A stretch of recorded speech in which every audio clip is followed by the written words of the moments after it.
오늘은 주님 주시려는 가장 큰 행복, 이런 제목의 말씀 함께 나누도록 하겠습니다. 하나님께서 우리 인생에 주시는 큰 선물 네 가지가 있습니다. 그게 뭘까요? 한 가지는 생명력 넘치는 지구 환경. 이것이 하나님께서 우리에게 주신 놀라운 선물입니다. 여러분 어떻게 생각하실지 모르겠지만, 여러분이 혹시 지구 만드신 분 없죠? 그런데 우주 공간 가운데 아직까지도 수를 헤아릴 수 없을 만큼 하나님이 해와 달과 별들을 만드셨는데, 생명체가 있는 별들이 아직은 발견된 게 없습니다. 근데 우리 이 푸른 별, 이 지구는 얼마나 자연 환경이 아름답고 생명으로 가득 찬 그런 별입니까? 우리가 정말로 이 아름다운 지구 속에 살아갈 수 있다라고 하는 건 하나님이 우리에게 주신 위대한 선물입니다. 여러분 그것을 좀 감사하면서 사시기를 바랍니다. 혹시 지구에서 내릴 생각이 없다면 감사하셔야 돼. 그렇죠? 또 한 가지는 하나님이 우리에게 주신 위대한 선물이 뭐냐면 우리 자신의 삶이라고 하는 것입니다. 자기 자신을 만든 사람은 아무도 없어요. 부모님도 우리를 낳아주시긴 했지만, 부모님도 심장이 어떻게 만들어지는지, 혈관이 어떻게 만들어지는지, 뼈와 살과 신경과 이런 구조가 어떻게 만들어지는지 몰라요. 하나님이 태중에 지으시기 때문에 그래요. 우리 사람의 생명이라는 건 참으로 놀랍기가 이를 데가 없습니다. 어저께 보니까 미국의 뇌전증을 앓고 있는 사람 치료하기 위해서 3mm 뇌세포를 떼어냈는데, 학자들이 전자현미경으로 이거를 보고 그 뇌 시냅스와 이 뇌신경세포를 이렇게 그거를 규명해 가지고 그래픽으로 표현하는데 어마어마합니다. 뇌 피질, 뇌 겉부분 3mm를 떼어냈는데도 어마어마하다. 이게 어마어마해요. 우리 사람의 몸은 그야말로 걸어다니는 기적입니다. 걸어다니는 신비예요. 그런데 여러분들이 정말 얼마나 오묘하게 만들어졌는지, 하루하루 살아가는 이 생명의 날들이 내가 만든 게 아니고 하나님이 우리에게 주신 선물이란 말이에요. 그러니까 숨 쉬는 순간마다 하나님께 감사해야 돼. 호흡이 있는 자마다 주를 찬양하라 그랬잖아요. 하나님이 우리를 숨쉬게 하시고 살아가게 하시고. 눈 좀 뜨고 저를 쳐다보세요. 잘 보이죠? 우리 사람의 눈도 참 신기하지 않습니까? 그렇잖아요. 혀는 또 어때요? 어떻게 그렇게 맛을 잘하는지 놀랍지 않습니까? 눈 뜨라고 그랬는데도 계속 감은 분은 기도하시는 거예요. 또 사람이 음식을 먹으면 어떻게 소화가 돼가지고 영양분이 몸속 구석구석 이렇게 다 이렇게 해서 우리가 지금까지 이렇게 걸어다닐 수 있다는 거 얼마나 감사해요. 자동차도 번호판 달면 중고차 된다고 그러는데 10년 20년 가면은 자동차도 폐차하는데, 여러분은 몇 년 쓰신 거예요 지금? 참 놀랍기가 이를 데 없어요. 옛날에 우리나라 자동차 산업이 참 일천할 때 자동차를 조금 타고 다니다 보면 엔진이 시원찮아 가지고 배기가스가 하얀 게 나오고 검은 게 나오고 그러면 보링 한다고 그래요. 보링. 우리 성도님들 정말 수십 년 동안 위장을 사용하는데도 이렇게 지금도 소화가 잘 되고 얼마나 놀라워요. 놀라운데 안 놀라는 분들이 참 놀랍잖아요. 희한하지. 하나님이 우리에게 이런 위대한 선물을 주셨습니다. 생각해 보면 하루하루 사는 게 감사할 따름이에요. 그거를 모르고 사는 게 죄 가운데 사는 거예요. 또 한 가지는 하나님께서 우리에게 너무너무 귀한 선물을 주셨어요. 그게 뭘까요? 우리가 살아가는 가정입니다. 가정은 너무너무 귀한 거예요. 여러분, 귀한 거를 귀한 줄 모르고 사는 게 사람인 것 같아요. 공기가 얼마나 귀해요. 안 귀해요? 몇 번만 숨 안 쉬어봐요. 공기를 늘 호흡하니까 이게 귀한 걸 모르는데 몇 분 숨 안 쉬면 사람도 죽습니다. 물고기가 물속에 있을 때 물이 얼마나 귀한지를 모르지 물 밖에 나와봐요. 조금 있으면 발발 떨다가 죽습니다. 우리가 가정에 몸담고 살아가니까 가정이 얼마나 귀한 것을 모르는 거예요. 그래서 정말 이상한 사람들이 가정을 버리고 가정을 소홀히 여기고 가족들에게 막대하고 그러면서 사는 거예요. 여러분, 가정은 하나님이 우리에게 주신 굉장한 선물이에요. 할렐루야. 눈 뜨고 아멘. 그렇잖아요. 가정에서 태어나서 가정에서 돌봄을 받고 가정에서 교육을 받고 가정에서 가족들과 함께 삶을 나누고 가족들이 지켜보는 가운데 세상을 떠나잖아요. 가정이 너무너무 귀한 거예요. 예? 가족들하고 함께 예배하는 분들 함께 살아줘서 고마워요 한번 인사하겠습니다. 한번 자 시작.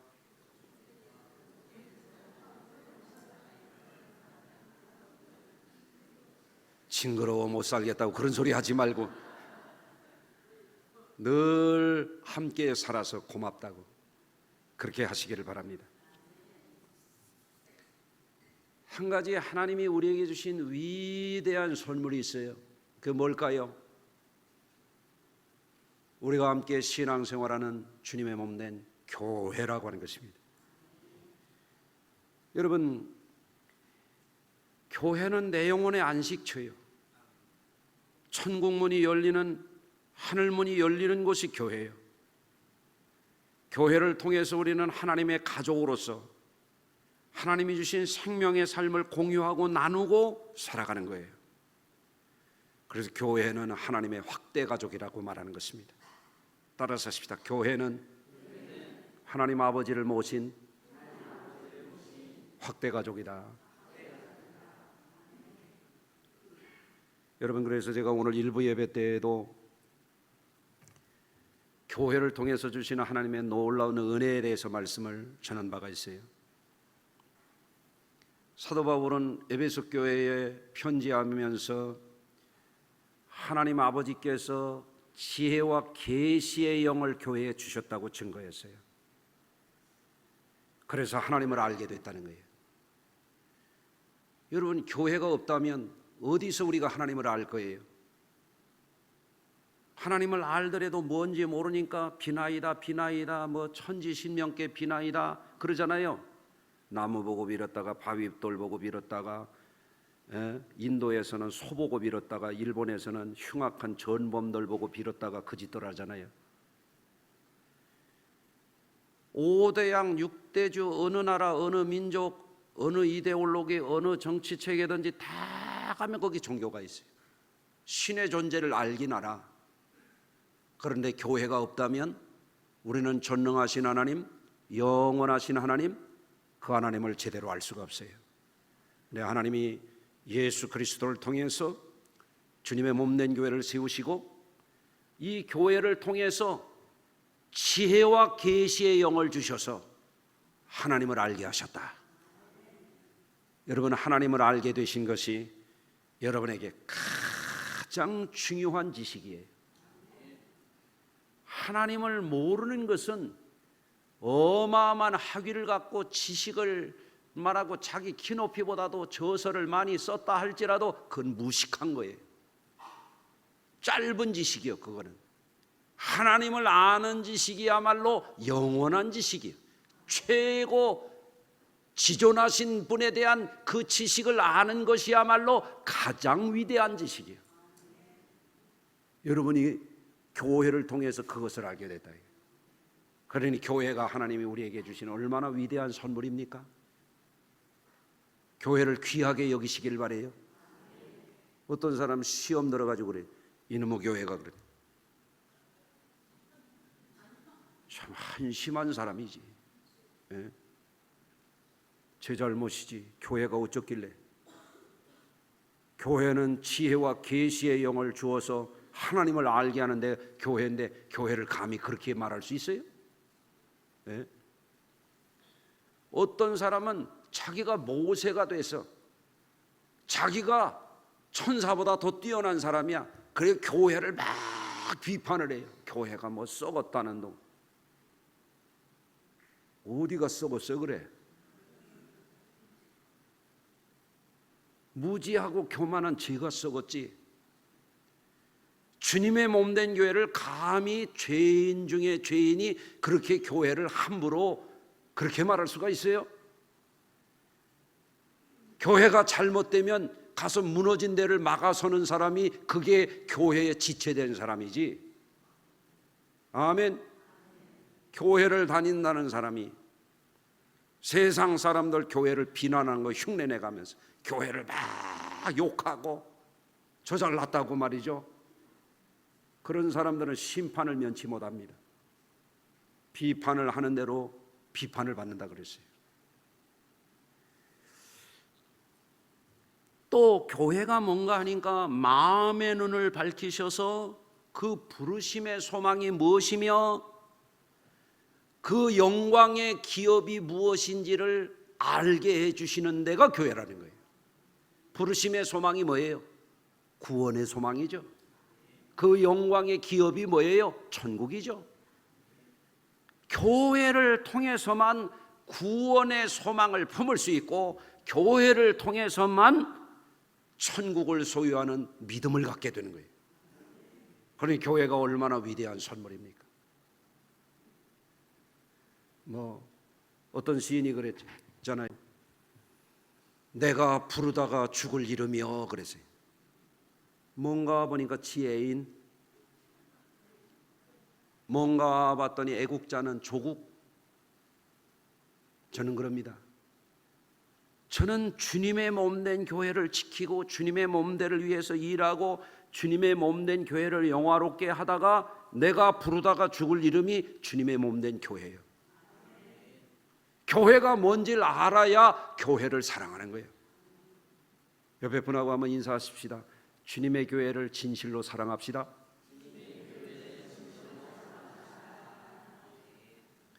교회를 사랑해야 될 사람이 자기네 집에 막 쓸고 닦는데 교회에 와서는 침 뱉고 다니고 껌 뱉고 다니고 그런다고 해보십시오. 그게 교인입니까? 교회를 사랑하시기 바래요. 전에도 말씀드렸지만 김삼환 목사님이 주일학생 때 국민학교 다니는데 올해도 이제 6월 마지막 주부터 장마가 온다고 그러는데 중부지방에 여름에 비가 막 쏟아지니까 옛날에 시골 교회가 초가집이에요. 학교 갔다가 비를 쫙 맞고 오면서 집에를 가는데 이 어린 김삼환의 마음속에 교회가 생각이 나는 거예요. 아유, 비가 이렇게 와 우리 교회 어떡하지? 교회를 막 한 겁니다. 교회 가서 예배당 천장을 보니까 초가집 지붕에서 비가 누수가 돼가지고 옛날 예배당 천장 흙 발라서 만든 데서 흙이 뚝뚝 떨어지니까 어린 김삼환이 어떻게 된 거예요? 국민학생 김삼환이 주님의 교회가 이러면 안 된다고 그래서 등으로 가가지고 이렇게 비에 흙이 떨어지는 걸 막았다 이거예요.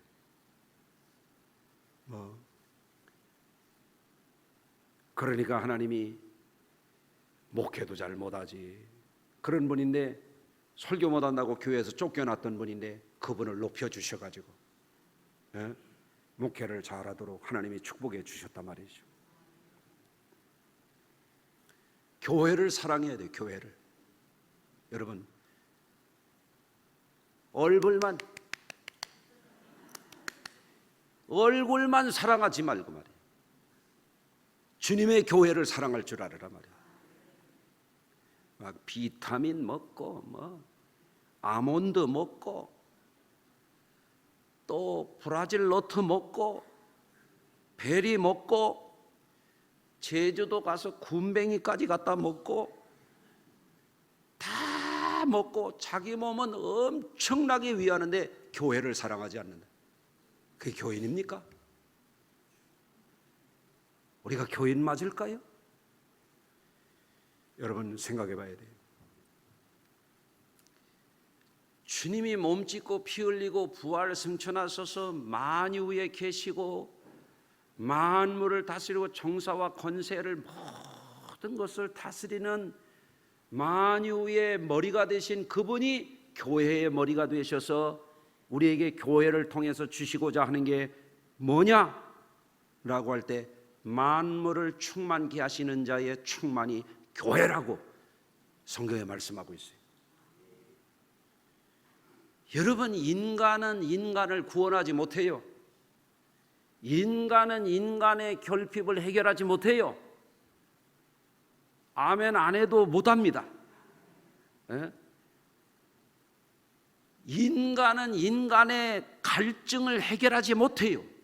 그런데 우리의 구주가 되신 예수님이 이 땅에 오셔서 주님의 몸짓고 피 흘려서 피값으로 세우신 교회를 통하여 우리에게 주시고자 하는 위대한 선물이 뭐냐? 만물을 충만하게 하시는 자의 충만을 교회를 통해서 우리에게 주신다 이거예요. 그러니까 교회 생활을 하는 분들은 세상이 줄 수 없는 것, 사람이 줄 수 없는 것, 학교가 줄 수 없는 것, 직장이 줄 수 없는 것, 사업장이 줄 수 없는 것, 세상에 그 어떤 것도 누구도 나에게 줄 수 없는 그 충만을 교회를 통해서 우리에게 주시나 이거예요. 그게 뭐예요? 그게 구원이요? 그게 영생이요? 하나님 나라의 영광입니다. 그래서 다시 말합니다. 하나님이 우리에게 주신 위대한 선물, 첫째가 뭐라고요? 우리가 살아가는 지구. 두 번째가 뭐예요? 우리 자신. 세 번째가 뭐예요? 우리의 가정. 네 번째가 뭐예요? 교회를 우리에게 하나님이 선물로 주셨다. 네? 만물을 충만케 하시는 자의 충만, 교회를 통해서 사람이 되고 교회를 통해서 가정 같은 가정을 세우고 교회를 통해서 삶다운 삶을 살아가는 선물을 받으니 교회는 마치 종합선물 세트지. 그래서 교회 생활 잘해야 되는 겁니다. 아멘. 그런데 주님이 당신의 이름으로 세우신 이 교회에 하나님의 크신 계획이 있습니다. 그런데 제가 지금까지 목회를 하면서 이렇게 보면 교회를 통해서 주님이 가지신 큰 계획이 있다는 것을 제대로 아는 사람을 거의 못 만나본 것 같아요. 오늘 여러분들이 그걸 좀 아셨으면 좋겠어요. 교회를 통해서 이루시려고 하는 계획이 뭐냐? 그걸 아시란 말입니다. 교회를 다니긴 다녀요. 교인이 되긴 됐어요. 예수 믿는 사람이 돼서 권력자도 되고 교황도 되고 다 됐는데 교회를 통해서 흉악한 범죄를 저지른 역사도 있어요. 예컨대 최근에 교황청에서 기독교 역사를 통해서 교회가 인류에 저지른 죄악을 공식 인정하는 발표를 한 적이 있어요. 그 문건에 보면은 뭐가 있냐면 십자군 원정이라는 게 있습니다. 십자군 원정이라고 하는 것은 교황이 정치 권력과 결탁을 해가지고 정복야욕을 만족시키려고 피 흘리고 파괴하고 불지르고 어마어마한 끔찍한 전쟁을 저지른 역사가 있어요. 이름은 십자군 전쟁인데 그게 악랄한 전쟁이었어요. 교회가 정치와 결탁이 돼가지고 그런 짓을 저질렀어요. 또 서구의 기독교가 유태인들을 어마어마하게 탄압했습니다.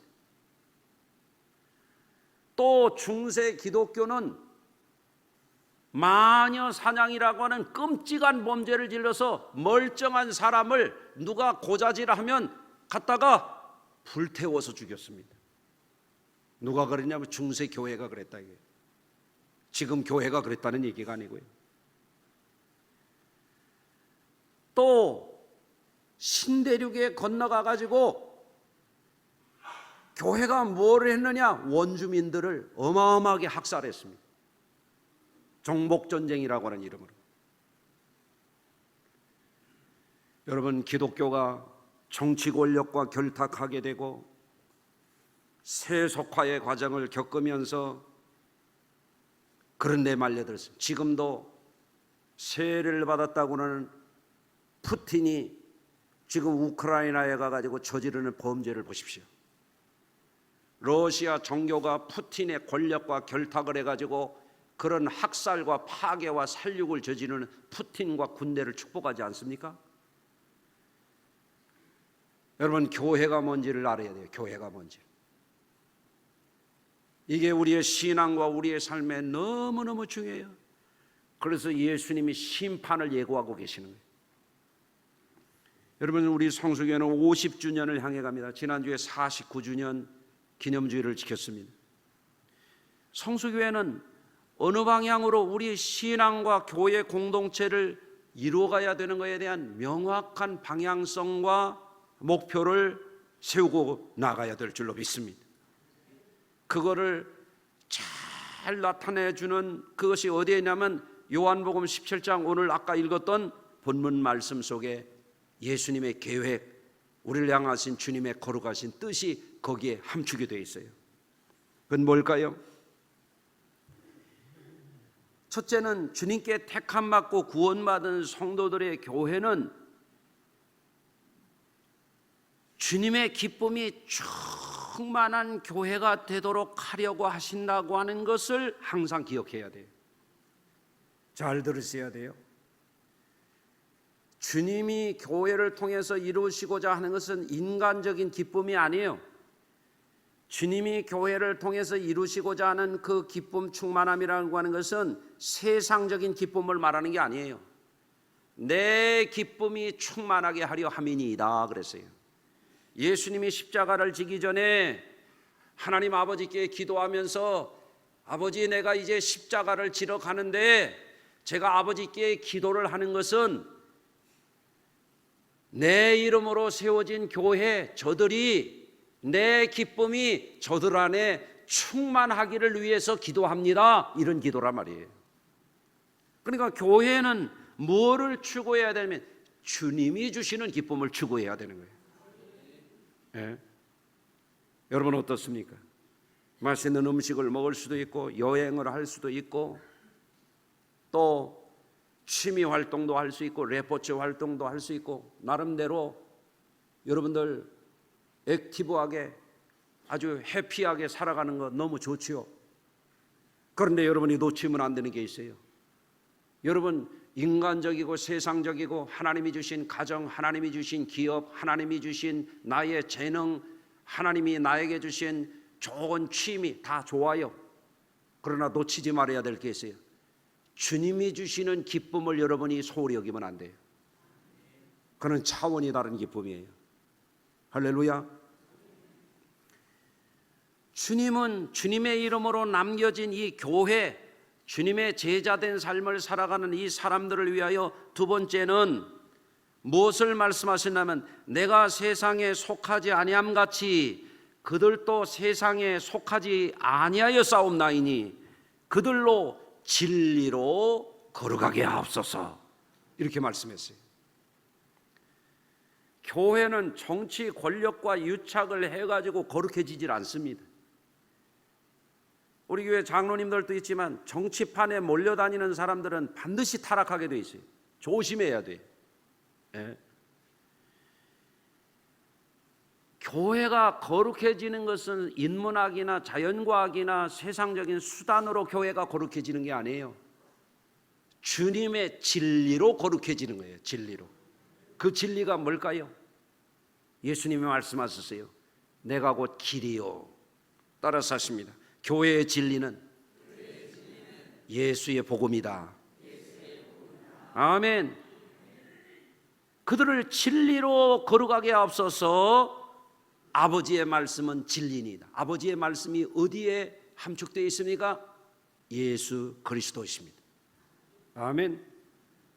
수학적인 진리, 문학적인 진리, 물리학적인 진리, 정치꾼들의 진리, 그건 진리, 그런 진리 말고 말이에요. 주님이 주시는 진리, 아멘. 그것을 우리가 따라가야 돼요.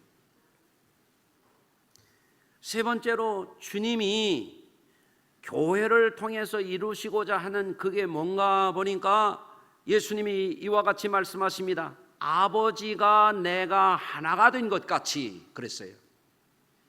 여러분, 하나님은 삼위일체로 함께 하십니다. 창조 때부터 그렇습니다. 그래서 예수님이 오늘 본문 21절에 말씀합니다. 아버지여, 아버지께서 내 안에, 내가 아버지 안에 있는 것 같이 그들도 다 하나가 되어 우리 안에 있게 하사 우리가 하나가 된 것 같이 그들도 하나가 되게 하려 함이니이다. 이렇게 말씀하세요. 교회는 공동체예요. 공동체라고 하는 말은 함께 한다, 하나가 된다는 그런 의미예요. 여러분, 요즘에 우리 주변 이야기를 좀 한 가지 나누고 싶습니다. 여러분, 북한 탈북자들이 와가지고 놀라는 게 너무 많은데, 우리나라에 와서 보니까 한국 강아지들이 북한 고위 간부들보다 더 잘 먹고 살더래요. 그래서 놀랬대요. 우리나라에 요즘에 반려동물 문화가 크게 성장했습니다. 반려동물을 키우는 인구를 1,500만 명을 추산하더라고요. 굉장합니다. 일전에 아침에 새벽 예배 끝나고 나면 제 아내가 좀 먹을 거를 좀 챙겨주면 제가 커피를 내려가지고 같이 커피를 마시면서 제가 TV를 좀 봤더니 어떤 집에 대해서 나오는데요. 시골에 사는 그런 단란한 가정인데 자기 친정어머니가 산에 나물 떨어던 것 갖다가 멧돼지 새끼가 버려져 있는 걸 보고 가지고 왔대. 그래서 딸내가 이 멧돼지를 키우는데 멧돼지가요, 그 집안의 반려동물이 돼 있어요. 막 돌아다녀. 그러다가 잘해주면 이 멧돼지가 좋아서 막 깡총깡총 뛰면서 뱅글뱅글 돌더만. 한번 키워보실래요? 그 이쁘대 그냥. 그래. 근데 멧돼지가 벽지도 물어 뜯어놓고 방충망도 구멍을 뻥뻥 내놓고 그래도 그 집 식구들은 이쁘대. 키워주는 거예요.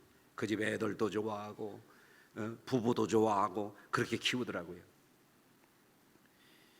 그런데 여러분들, 우리나라에 강아지만 해도 아마 1천만을 헤아리는 것 같아. 그런데 저도 이렇게 새벽 예배 끝나고 가다 보니까 일전에도 보니까 어떤 분이 자기 이렇게 엉덩이만큼 올라오는 큰 개를, 털이 주렁주렁 달린 누런 개를 끌고 가는데 그 개가 나를 자꾸 쳐다보대.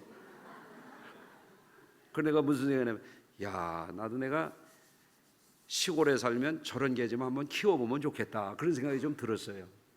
개가 그렇게 그냥 은혜 받은 사람처럼 순해 보이대 그냥. 할렐루야. 그런데 한번 우리가 생각을 해봐야 될 문제가 있어요. 왜 우리나라 사람들이 이렇게 갑자기 몇 년 사이에 이렇게 반려동물을 이렇게 많이 키우게 된 거예요? 이 맥을 같이 하는 부분이 있어요.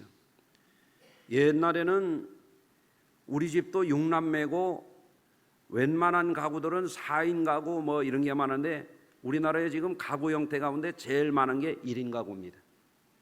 예? 그러니까 인구는 안 드는데 집이 모자른다 하는 원인 중에 하나죠, 그게. 여러분들, 그런데 1인 가구의 증가세와 함께 반려동물 인구가 폭발적으로 늘었단 말이에요. 왜 그럴까요? 사람들이 고독한 거예요. 뭔가 교감이 필요한 거예요. 여러분, 인간이라고 하는 존재는 홀로 행복할 수 없는 존재예요. 한번 따라서 하십시다. 인간은 결코 홀로 행복할 수 없다. 여러분, 이거를 공감하는 분도 있고 안 하는 분도 있겠지요. 예? 그런데 성경을 보면 하나님이 천지 창조하신 하나님이 만물을 다스리시는 하나님이 예수님을 이 땅에 보내신 그 하나님은 삼위일체로 역사하세요. 태초로부터 그래요. 그래서 예수님이 요한복음 17장 5절에서 이렇게 말씀하십니다. 아버지여, 창세전에 내가 아버지와 함께 가졌던 영화로서. 예수님은 2000년 전에 이 땅에 오셨지만 천상의 세계 속에서는 아버지와 태초부터 같이 계셨다 이거예요. 아멘. 지금도 아버지와 함께 나를 영화롭게 하옵소서 이렇게 말씀하시잖아요. 창세기 1장 26절에 보면 이런 구절이 있어요. 하나님이 이르시되 우리의 형상을 따라 우리의 모양대로 우리가 사람을 만들고, 하나님은 내 모양대로 내 솜씨를 따라서 내가 만들고 이렇게 하네요. 우리의 형상을 따라 우리의 모양대로 우리가 사람을 만들고. 하나님은 태초부터 삼위일체로 함께 계셨던 거예요. 할렐루야. 그런데 그 하나님이 사람을 만드셨어요. 그 하나님이 사람을 어떻게 만드셨느냐? 하나님의 형상대로 사람을 만드셨다 이거예요. 하나님의 형상은 삼위일체가 함께 하는 것이 하나님의 형상이야. 그 형상대로 만들어진 사람은 혼자 사는 게 좋질 않아. 그래서 창세기 2장 18절에 여호와 하나님이 이르시되 사람이 혼자 사는 것이 좋지 아니하니 그랬어요. 내가 그를 위하여 돕는 배필을 지으리라. 따라서 하십니다. 사람이 혼자 사는 것이 좋지 않다. 예. 그래서 사람은 함께 살아야 행복해요. 아멘. 따라서 정상적인 사람이라면 함께 살아가고 함께 나누는 삶을 잘 터득해야만 정상적으로 행복하게 살아갈 수가 있는 거죠. 그래서 함께하는 가정, 함께하는 교회, 이것이 뭐예요? 하나님이 우리에게 주신 선물입니다. 예. 그래서 우리가 진실한 그리스도인이 되고 참된 의미에서 참된 생명을 나누는 그런 삶을 살고자 한다면 교회관이 새롭게 정립이 되어야 돼요. 교회관이 새롭게 정립이 되어야 됩니다. 여러분, 교회는 학교처럼 왔다 가는 데가 아니에요. 교회는 카페처럼 왔다가 가는 데가 아닙니다. 교회는 예배 때만 앉았다 가는 게 교회가 아닙니다.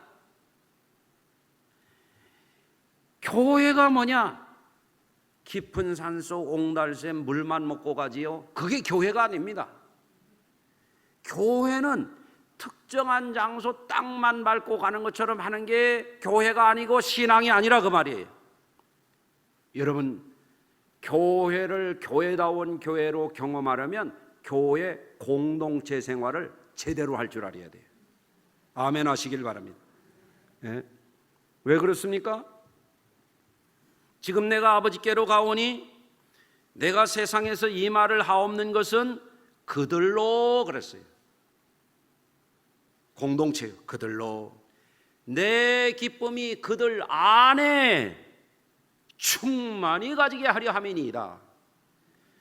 주님이 아버지께 기도한 것은 교회 안에 주님의 기쁨이 가득하기를 원하신다, 그런 말씀이에요. 여러분, 미국의 시카고에 윌로우 크릭 커뮤니티 교회라는 유명한 교회가 있는데,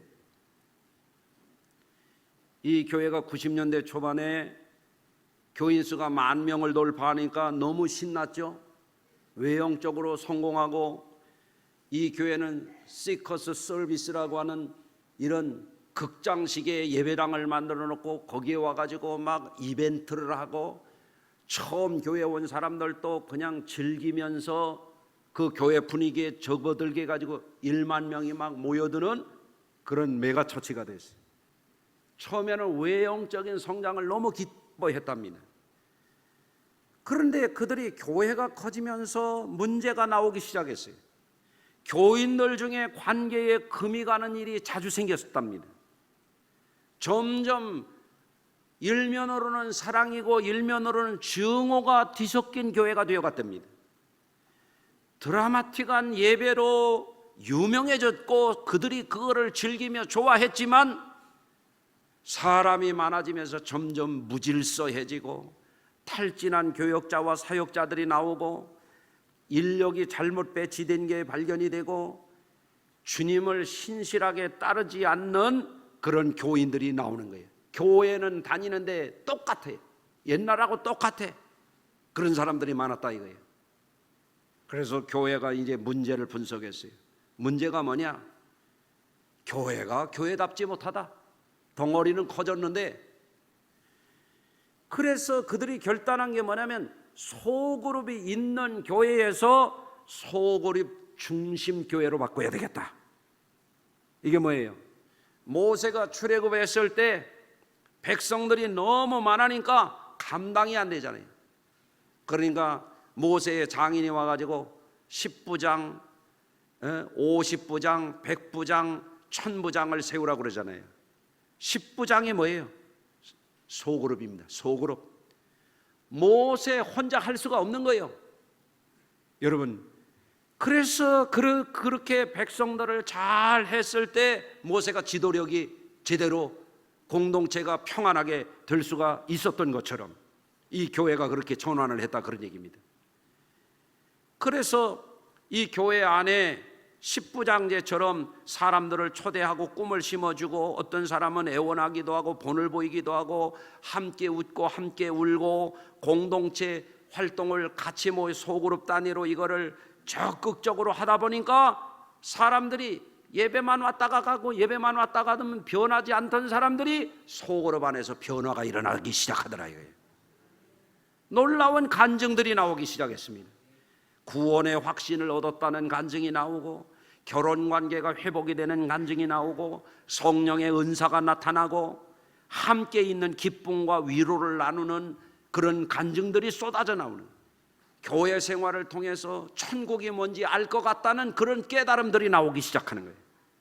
그 결과 어떻게 되냐면 18,000명 이상, 소그룹 2,700개 이상이 모이는 그런 교회로 건강하게 성장을 하더라는 얘기입니다. 여러분, 오늘날 사회는 사람들이 공동체적인 삶을 점점 잃어가고 있습니다. 이익을 위해서 경쟁합니다.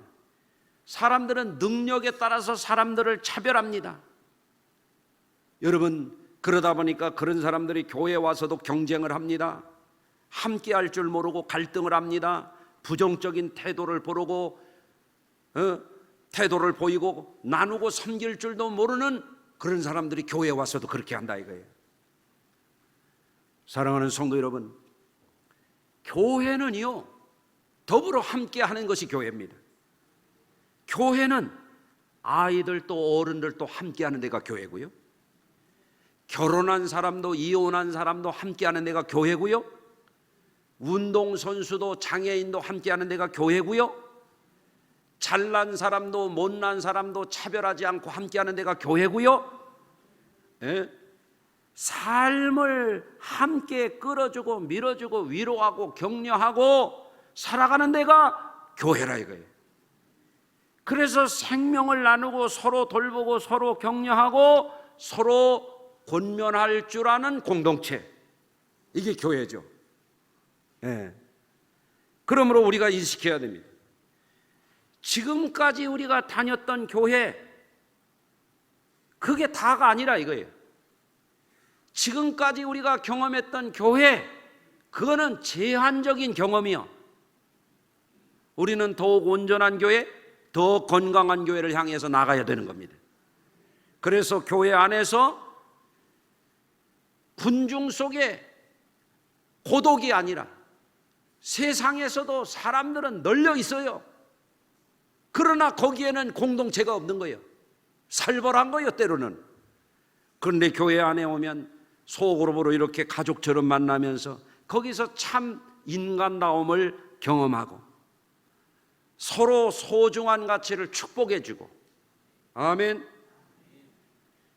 인간적인 한계를 가졌음에도 불구하고, 세상적인 연약함을 가졌음에도 불구하고 사랑해주는 그런 공동체를 우리가 만들어 가야 되죠. 그것이 주님이 아버지와 내가 하나인 것처럼 저들도 하나가 되게 하려 함이니이다. 내 기쁨이 저들 안에 충만하게 하려 함이니이다. 이게 우리를 향하신 주님의 뜻인 것입니다.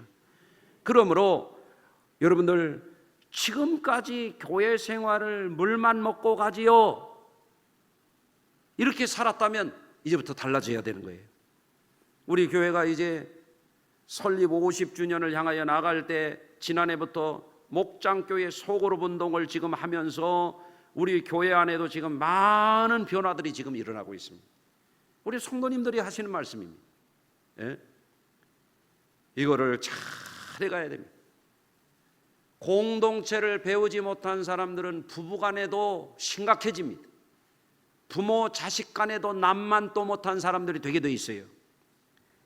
여러분, 교회를 통해서 우리는 하나님이 주시는 놀라운 선물을 내가 먼저 경험하고, 내가 경험했던 이 삶의 축복을, 하나님이 주시는 이 위대한 선물을 다른 사람들에게도 나누어주는, 그래서 정말 요즘에 내가 진짜 사는 것 같다라고 하는 말을 할 수 있도록 여러분들, 저와 여러분들이 오늘 새롭게 되어지기를 바랍니다. 마가복음 3장에 가서 보면 예수님이 이렇게 말씀하십니다. 산에 오르사 자기가 원하는 자들을 부르시니 나온지라. 자기가 원하는 자를 부르셨다. 이게 뭐냐면 교회입니다. 에클레시아입니다. 예. 이 12를 세우셨으니 이게 속으로 공동체입니다. 그때 주님이 하시는 말씀이 뭔가 하면 자기와 함께 있게 하시고 그랬습니다. 함께 있는 삶을 배워야 가정도 가정천국이 되는 거예요. 함께하는 공동체 생활을 익히고 나누고 거기서 경험이 일어나야 교인다운 교인이 되는 겁니다. 그래서 앞으로 이와 같은 일들을 통해서 한 사람도 버려지지 않은 정말 생명과 사랑과 평화가 있는 기쁨의 공동체, 이것을 여러분들이 새롭게 저와 함께 만들어가는 데 나서 주시기를 주님의 이름으로 부탁을 드립니다.